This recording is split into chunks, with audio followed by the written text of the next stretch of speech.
Hello good evening every one.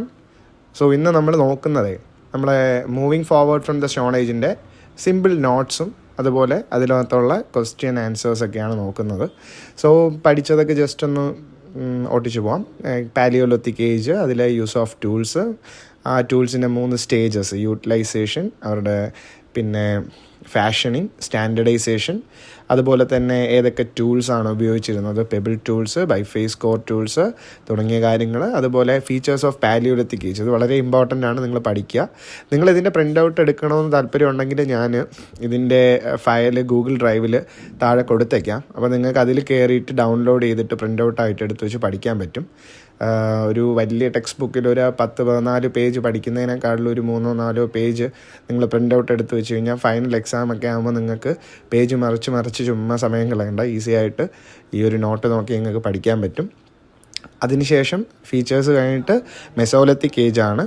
Mesolithic ഏജിൻ്റെ definition ഉണ്ട്, നിങ്ങൾക്ക് അറിയാമല്ലോ, നമ്മൾ പഠിപ്പിച്ച് തന്നിട്ടുള്ളതാണ്. അതിനുശേഷം അതിൻ്റെ ഫീച്ചേഴ്സ്. ഇത് വളരെ ഇമ്പോർട്ടൻ്റ് ആണ്. ഫീച്ചേഴ്സ് എങ്ങനെ പോയാലും എക്സാമിന് നിങ്ങൾക്ക് ചോദിക്കും. പിന്നെ നിയോലിത്തിക് ഏജ്, അതിൽ ഫെർട്ടൈൽ ക്രസൻറ്റ് നമ്മൾ മാപ്പിൽ നോക്കി പഠിച്ചിട്ടുണ്ടായിരുന്നല്ലോ. ഓക്കെ, അതിൻ്റെത്. പിന്നെ അന്ന് വന്ന മാറ്റങ്ങൾ ഏതൊക്കെയാണ്, പിന്നെ അന്ന് വന്ന മാറ്റങ്ങൾക്ക് കാരണം എന്തൊക്കെ ഫാക്ടേഴ്സ് കൊണ്ടാണ് ആ ഒരു ചേഞ്ച് വന്നത് എന്നുള്ളത്. പിന്നെ മെറ്റൽ ഏജിൽ എന്തൊക്കെയാണ് കാര്യങ്ങളുള്ളത്, അതിൻ്റെ ഡെഫിനേഷൻ കൊടുത്തിട്ടുണ്ട്. മെറ്റൽ ഏജ് നിങ്ങൾക്ക് അധികം പഠിക്കാനില്ല, കുറച്ചായിട്ടേ ഉള്ളൂ. പിന്നെ ചാൽക്കോലിത്തിക് ഏജ്, അതിലും ചാൽക്കോലിത്തിക് ഏജിൻ്റെ ഡെഫിനേഷനുണ്ട്. പിന്നെ എവിടെയൊക്കെയാണ് ആ ഒരു ചാൽക്കോലിത്തിക് ഏജ് നമുക്ക് റിമൈൻസ് ഒക്കെ കിട്ടിയിട്ടുള്ളത്. അതിനുശേഷം ബ്രോൺസ് ഏജിൽ നിങ്ങൾക്ക് പോയിൻ്റായിട്ട് ടെക്സ്റ്റ് ബുക്കിനകത്തില്ല, അതുകൊണ്ട് ഞാൻ പോയിൻ്റ് മേക്ക് ചെയ്ത് നിങ്ങൾക്ക് റെഡിയാക്കി തന്നിട്ടുള്ളത്. സോ ഈ പോയിൻറ്റ്സ് പഠിച്ചാൽ മാത്രം മതി നിങ്ങൾക്ക് മാർക്ക് കിട്ടാൻ. പിന്നെ വേദിക് ഏജിലെ 2 ഡിവിഷനാണ്, ഏർലി വേദിക് പീരീഡും ലേറ്റർ വേദിക് പീരീഡും. അതിൻ്റെ ടേബിൾ വൈസ് ചെയ്തിട്ടുള്ള ഡിഫറൻസ്. അപ്പം അത് നിങ്ങൾ ഇമ്പോർട്ടൻ്റ് ആയിട്ട് പഠിക്കുക. പിന്നെ ഏറ്റവും അവസാനം വന്നിട്ട് നിങ്ങൾക്ക് ടെക്സ്റ്റുവൽ ക്വസ്റ്റ്യൻ ആൻഡ് ആൻസേഴ്സാണ്. അപ്പോൾ ഓരോ പേജിനകത്ത് ഓരോ ആക്ടിവിറ്റീസ് ഉണ്ടല്ലോ, അതിൻ്റെ ആൻസേഴ്സാണ് ഇവിടെ കൊടുത്തിട്ടുള്ളത്. ഓക്കെ, അപ്പോൾ ഇതിൽ മൊത്തം 11 ക്വസ്റ്റ്യൻസ് ഉണ്ട്.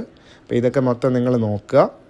ഓക്കെ, ഞാൻ എന്തായാലും ഇതിൻ്റെ PDF അല്ലെങ്കിൽ ഇതിൻ്റെ ഒരു ലിങ്ക് ഞാൻ താഴെ പ്രൊവൈഡ് ചെയ്യാം. അപ്പം അതിൽ കയറി കഴിഞ്ഞാൽ നിങ്ങൾക്ക് ഡൗൺലോഡ് ചെയ്യാൻ പറ്റും. ഡൗൺലോഡ് ചെയ്തിട്ട് പ്രിൻ്റ് ഔട്ട് എടുത്ത് വെച്ച് പഠിക്കുക. ഓക്കെ, പിന്നെ ഉടനെ തന്നെ സെക്കൻഡ് ചാപ്റ്റർ അപ്ലോഡ് ചെയ്യുന്നതായിരിക്കും. സോ എല്ലാവരും മാക്സിമം സപ്പോർട്ട് ചെയ്യുക. സബ്സ്ക്രൈബ് ചെയ്യാത്തവർ സബ്സ്ക്രൈബ് ചെയ്യുക.